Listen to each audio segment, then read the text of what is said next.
guys, it's Sam and Stephen here joining us today for our Ordinary Stories. And would you like to introduce yourselves? Sure. Yeah, so I'm Sam. I'm a second year. I'm a student here at Emmanuel, and you might see me in the band sometimes. And I also study automotive engineering. Yeah. I'm Stephen. I'm also a student here. I'm a final year studying sport management, and I also play football for the university team. Wonderful.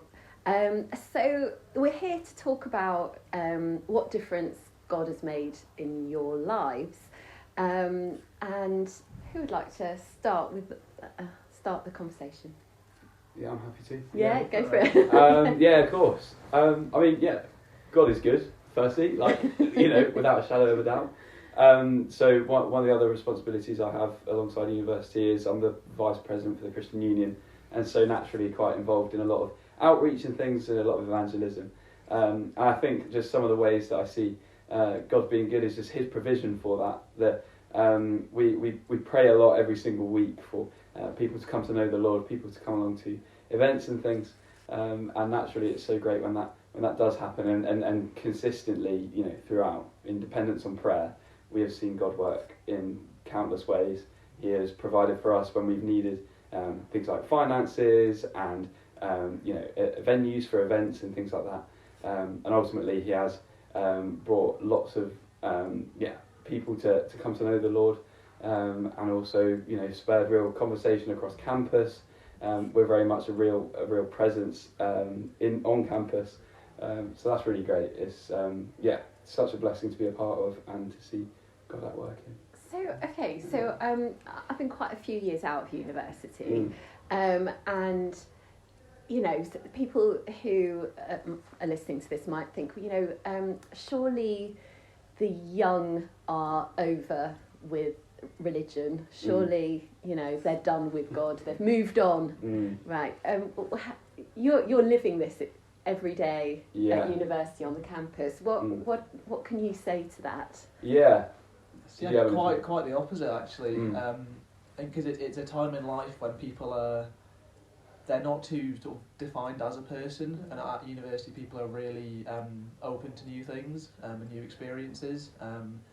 There's a lot of talk about, they're calling it a quiet revival of Christianity, and apparently young people are actually attending church at record numbers at the moment, so that there definitely is a real interest in it, and I think part of it stems from a lot of people, they look for their sense of identity and validation in going out or drinking or drugs or sleeping with people, or in the sports teams a lot of people put their identity in their performance as a player and when they win or lose, but the reality is that those things they're not going to give you proper fulfillment,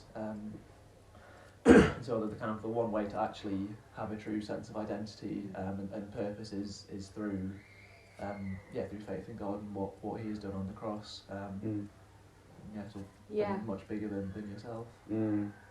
Yeah, absolutely. There's a real sort of seeking for something more. I think a lot of young people are becoming quite aware, even particularly through things like social media, that actually all the promises that this world makes are actually quite flawed and don't have a lot of real fulfillment. And so there's a lot of young people who are so unbelievably keen to see what religion has to say, what Christianity has to say, and yet the stats from the Bible Society of the Quiet Revival, other things coming through now of real sort of church attendance in 19 to 24-year-olds, particularly in men as well, actually, which is really exciting.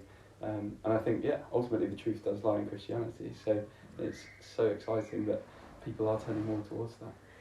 So let's get personal now. So what difference has He made to you and your life? I think, personally speaking, having spent quite a lot of time in fairly sort of high performance sport environments, but before I was at Loughborough, I spent 4 years at Newcastle United's academy, did a scholarship there, and so I've been in fairly high performance environments where it can be really easy to be all consuming, and then the issue with sport as a sort of source of your identity is that it's such a volatile thing. It can get taken away so easily from injury or not getting that next contract or being dropped, and so for people who have sport as their whole identity, when it's taken away, they can really struggle. You look at there's countless stories of ex-professional footballers who've made it to the very top, and then retire having had a really long and illustrious career, and to try and replace that sort of feeling of a match day, they turn to things like gambling and develop addictions. But I've had in my last year at Newcastle, I had quite a serious knee injury, so I was out for I think 7 months in total, from a torn meniscus and bursitis in both in my right knee, and like, obviously it was really tough, but even when I was getting told you're not going to get that next contract, I still knew it didn't define who I was as a person. Of course I wanted it to end differently, but my value as a person is not tied to sporting performance, and fortunately I come from a Christian family who are sort of reinforcing that message, and that the love we receive from Christ is not conditional at all. That's amazing. So would you like to share personally? Sure, yeah, absolutely. No, Stephen, that's great. Firstly, really great. It's such a privilege that we do know the Lord in all things, particularly in those moments where all the things we work towards perhaps can be ripped away from us, or there's things in which we find so much belonging in, and yet they actually don't turn out quite how we expected. So I'd say for me particularly, sort of the thing I've grown to know over the last maybe sort of year and a half or 2 years at university. When there's, particularly within engineering, such a academic sort of pressure to work really hard, there's a heavy workload. There's also a lot of course mates I see who have a real desire to get that placement, to get that career, and they're really sort of engineering driven. And because of that, I see, particularly just off the back of exam period and things, there's a lot of people who are so extremely emotional or nervous. They find so much of their identity in themselves as an engineer or as doing well in their exams, and I just don't sometimes know how they cope. Because, and the blessing for me really is because I do know the Lord, and because I know my identity is not in what I get in my exams. It's not in necessarily becoming an engineer, but it's actually in who He is. That gives me a lot of peace in those moments and in that heavy workload.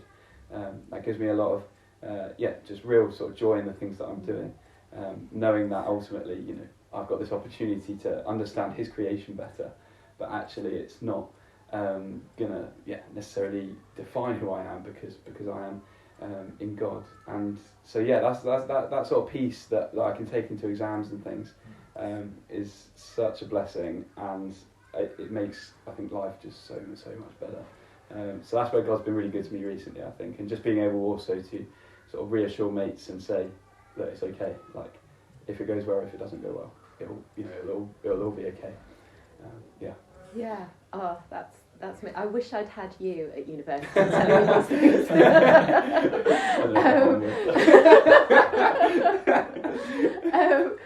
So just finishing then, let's turn to a verse or a word of encouragement that you've held close. And Sam is jumping to the Bible. Two very different ways of looking in the Bible. Indeed. We've got the paper version ones. And we've got moving to the phone. Yeah, absolutely. It's a lot easier to find when you can just absolutely. type the name of the book that you want. Oh, that's true. Yeah. No, you'll have to bear with one. Yeah, we'll get there. I'm ready to go. Go for it. I've gone for Isaiah 41:10, which is, "So do not fear, for I am with you. Do not be dismayed, for I am your God. I will strengthen and help you. I will uphold you with my righteous right hand." Which is one has helped me a lot, because there are a lot of times when life can feel a bit scary and a bit overwhelming, and especially going back to the sort of sporting context, as a goalkeeper, it can be quite a lonely place as well. Like, even though it's a team sport, you're sort of the individual in the team sport, and you go and have some away games where there'll be a bunch of supporters behind you sort of hailing abuse at you the whole game, and it can be quite tough, especially if you're not having a great game. But just the reminder that God's always with us, that no matter where we go, what situations we may end up in, he is with us. And it really helps sort of shift your perspective on life. So I'm involved with an organisation called Christians in Sport, who are really big on like identity, and one of their big things is like audience of one.